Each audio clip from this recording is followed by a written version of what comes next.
ഗുരുദേവന്റെ ആത്മോപദേശ ശതകത്തിലെ 60ാമത്തെ ശ്ലോകമാണ് ഇന്ന് നാം പഠിക്കുന്നത്. കഴിഞ്ഞ ക്ലാസ്സിൽ അറിവിനെ വിട്ടത് ഞാനുമില്ല, എന്നെ പിരിയലില്ല അറിവും. അറിവ് അറിയുന്നവനെന്ന് രണ്ടും നമ്മൾ ഓർത്തു നോക്കുകയാണെങ്കിൽ ഒരു പൊരുളാം ഇതിനില്ല നീതിഹാനി. ഇതിനൊരു സംശയവും നമുക്കില്ല. അപ്പോൾ അറിവ് ഉണ്ടെങ്കിൽ മാത്രമേ ഞാനുള്ളൂ, ഞാനില്ലെങ്കിൽ അറിവില്ല. അത് നമുക്കറിയാം. നമ്മൾ ഉറങ്ങുന്ന സമയത്ത് ഒന്നും നമ്മൾ അറിയുന്നില്ല. അസുഖം വന്ന് മയക്കി കിടത്തിയാലും നമ്മൾ അറിയില്ല. അപ്പോൾ നമുക്കൊരു ചിന്തയുമില്ല, ഞാൻ ആരാണെന്നുള്ള ബോധം പോലും ഇല്ല. ഇതാണ് നമ്മൾ സത്യത്തിലേക്ക് ചെന്ന് ചേരുമ്പോഴും നമ്മൾ പതുക്കെ പതുക്കെയാണ് അവിടെ ചെല്ലുന്നത്. മറ്റോ പെട്ടെന്നായിരിക്കും നമ്മളെ മയക്കിയിടുന്നത്. ഇതങ്ങനെയല്ല. നമ്മൾ അറിഞ്ഞ് ഒരു ചെറിയ തന്മാത്രയായി പ്രാണൻ്റെ ചലനം ശ്രദ്ധിച്ച് അങ്ങനെ പതുക്കെ ഇല്ലാതാകുകയാണ്. ഇത് മറ്റൊരു രീതിയിലാണ്. അപ്പോൾ ഇന്നത്തെ ശ്ലോകം ഇങ്ങനെയാണ്: അറിവിനെയും മമതയ്ക്കധീനമാക്കി പറയും ഇതിൻ പരമാർത്ഥമോർത്തിടാതെ, പറകിലും ആ പരതത്വമെന്ന പോലീ അറിവ് അറിയുന്നവന് അന്യമാകുകയില്ല. എല്ലാ ആളുകളും പറയുന്നത് ഇതുപോലെയാണ്, എൻ്റെ അറിവിൽ എന്നാണ്. അറിവിനെയും മമതയ്ക്കധീനമാക്കി, മമതയ്ക്ക് നമ്മുടെ പരിധിയിൽ നിർത്തിക്കൊണ്ടാണ് നമ്മൾ പറയുന്നത്. എൻ്റെ അറിവ് എന്ന് ഞാൻ ഒരു പ്രത്യേക സ്നേഹത്താൽ മമത കൊണ്ട് ഞാനങ്ങ് പറയും. എൻ്റെ അറിവിൽ ഞാൻ പറയുന്നു എന്ന് പറയും. അറിവിനെയും നമുക്കറിയാം, ആകാശതത്വത്തിൻ്റെ ഒരു കഷ്ണം അല്ലെങ്കിൽ കടലിൻ്റെ ഒരു കഷ്ണം ഇങ്ങനെ എന്തെങ്കിലും കൊണ്ട് മറച്ചിട്ട് ഇത് ഇത്രയും എൻ്റെ കടലാണ് എന്ന് പറയുന്നത് പോലെയാണ്. കായലിനെ നമ്മളങ്ങനെ ചെയ്യാറുണ്ട്. തൊണ്ട അഴുക്കാനും മത്സ്യം വളർത്താനും ഒക്കെ കുറച്ച് ഭാഗം എടുത്തുണ്ട് എൻ്റെ കായൽ. പക്ഷേ നമുക്കറിയാം അത് ഗവൺമെൻറ്റിൻ്റേതാണ്. അതിനപ്പുറം ഇവിടെ ഈശൻ്റെയാണ്. ഈശൻ ജഗത്തിലെല്ലാം ആവസിക്കുന്നത് കൊണ്ട് നീ ചരിക്കമുക്തനായി ആശിക്കരുതാരുടെയും ധനം. ഇവിടെ മുഴുവനും ദൈവത്തിൻ്റേതാണ്. ആത്മീയമായി ഉയർന്നു വരുന്ന ഒരാൾക്ക് മനസ്സിലാവും, ഞാൻ ഇവിടെ മതിൽ കെട്ടിവിട്ടിരിക്കുന്ന സ്ഥലം എൻ്റേത് എന്ന് പറയുന്നു എങ്കിലും എൻ്റേതല്ല, ഈശൻ്റേതാണ്. ഈശൻ്റേതിനെ പരിപാലിക്കാൻ അയച്ചിരിക്കുന്ന ആളുകളാണ് നമ്മൾ. ചരിക്കമുക്തനായി, കാരണം ത്യാഗത്തോടുകൂടി നമ്മൾ വെക്കണം. നമ്മളെല്ലാം ത്യജിച്ചുകൊണ്ട് ഇതെൻ്റേതല്ല എന്ന ബോധ്യത്തോടുകൂടി അതിനെ ഭുജിക്കണം. ത്യാഗത്താലുള്ള ഭോഗം.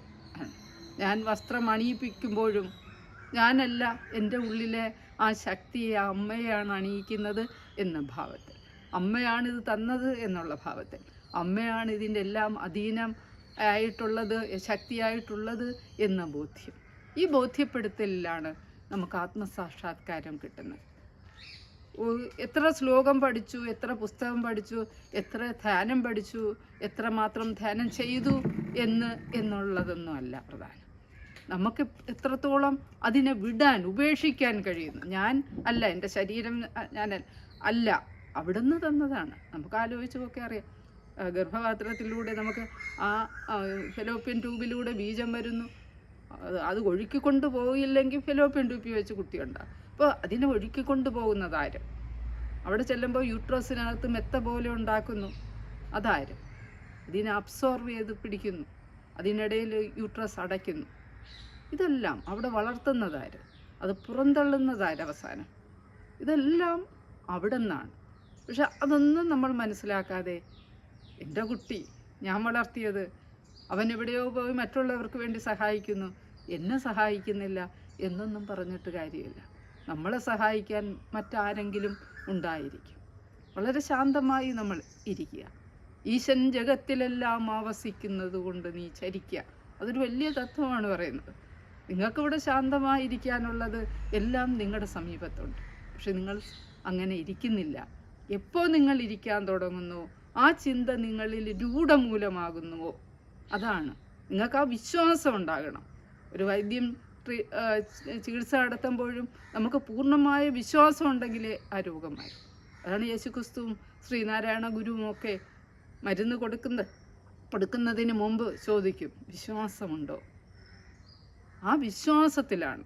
അപ്പം ഇതും ഒരു വിശ്വാസത്തിലാണ്.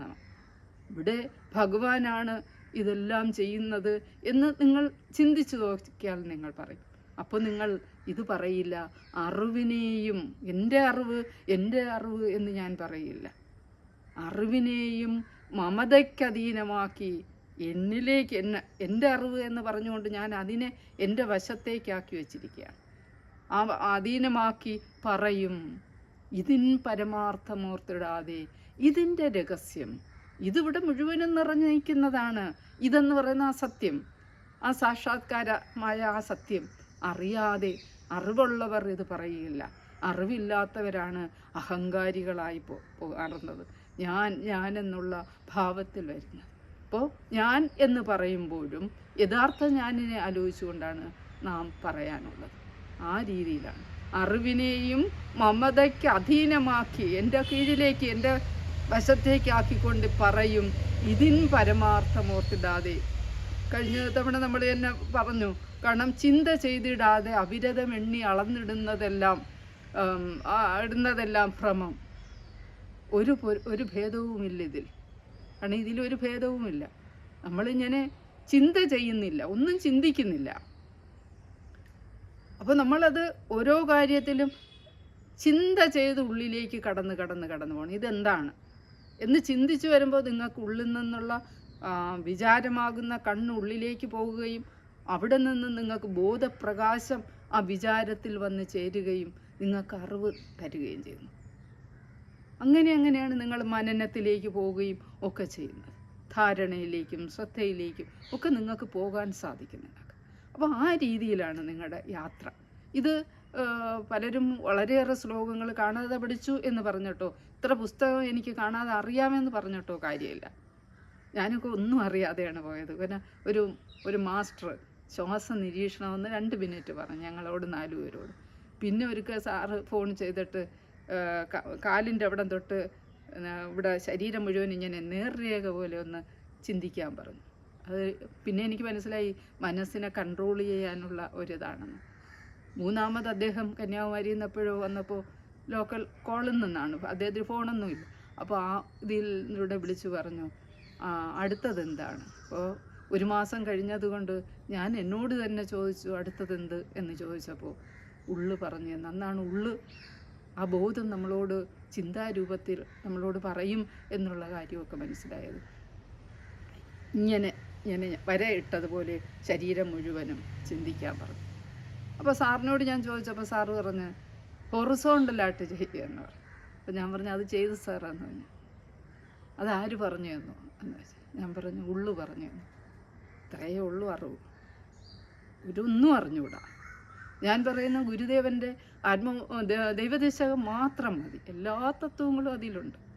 അതിൻ്റെ വിശദീകരണം തന്നെയാണ് ആത്മോപദേശ ശതകവും മറ്റുള്ള ശ്ലോകങ്ങൾ.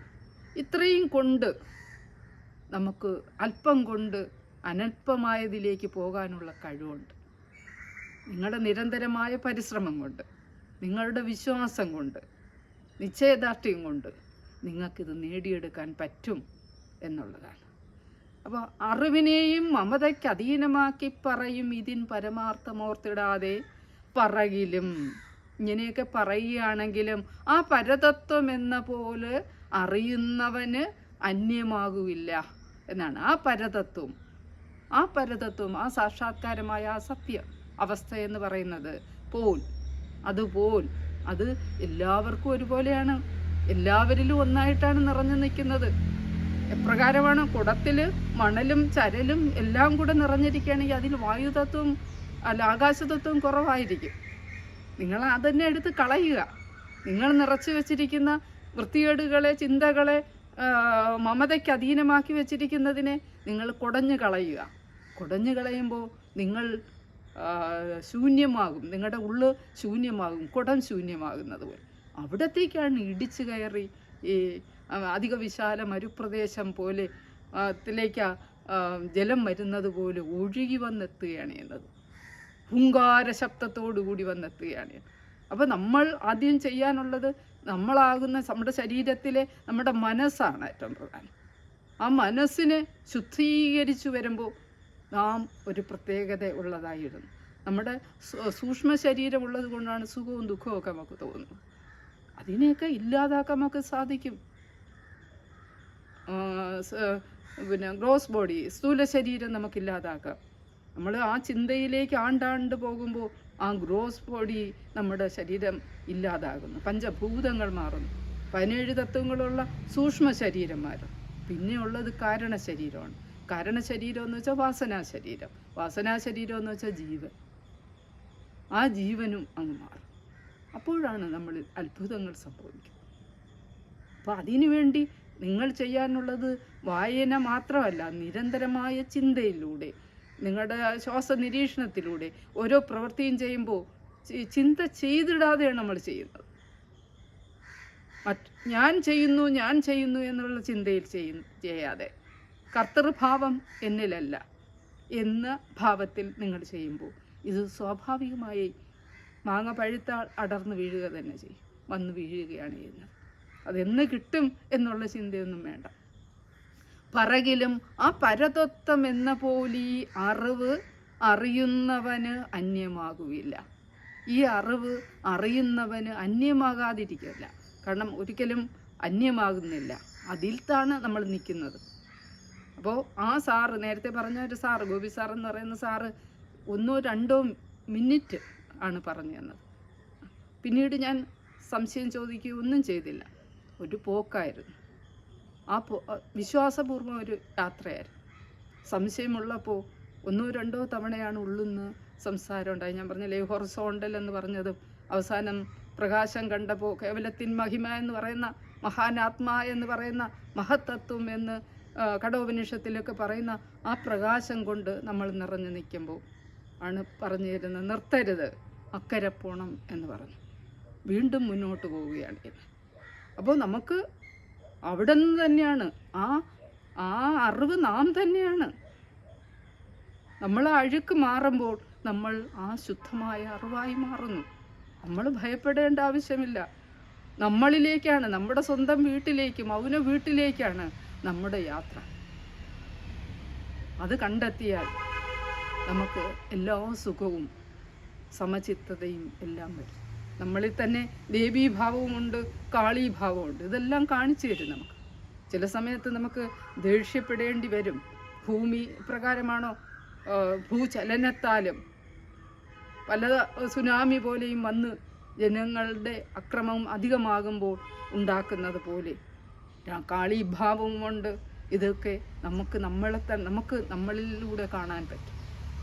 അപ്പോൾ ഇതിലേക്ക് പോവുക. പറയിലും ആ പരതത്വം എന്ന പോലെ അറിവ്, ആ ശരിയായ അറിവ് അന്യന് അറിയുന്നവൻ അന്യമാകില്ല. അറിയുന്നവൻ എന്ന് പറയുന്ന ജീവൻ എന്ന് പറയുന്ന ആ ചൈതന്യത്തിന് ഒരിക്കലും അന്യമാകുന്നില്ല. കാരണം അതിവിടെ എല്ലാവർക്കും സ്വന്തമാണ്. നമ്മൾ ആ പ്രകാശമാണ്. നമ്മളെ വിടുമ്പോൾ നമുക്ക് ആ പ്രകാശമായി നമ്മൾ നിൽക്കുക തന്നെ ചെയ്യും. ഇതാണ് ഗുരുവിനെ പോലെയുള്ള ആളുകൾ, എത്രയോ സന്യാസി ശ്രേഷ്ഠന്മാർ ഈ സത്യം വ്യക്തമാക്കുന്നുണ്ട്. നിങ്ങളൊന്ന് ശാന്തമായി, വിശ്വാസപൂർവ്വം, ദൃഢനിശ്ചയത്തോടുകൂടി നിരന്തരമായ അഭ്യാസത്തിലൂടെ ഇത് നേടിയെടുക്കാൻ ശ്രമിക്കുക.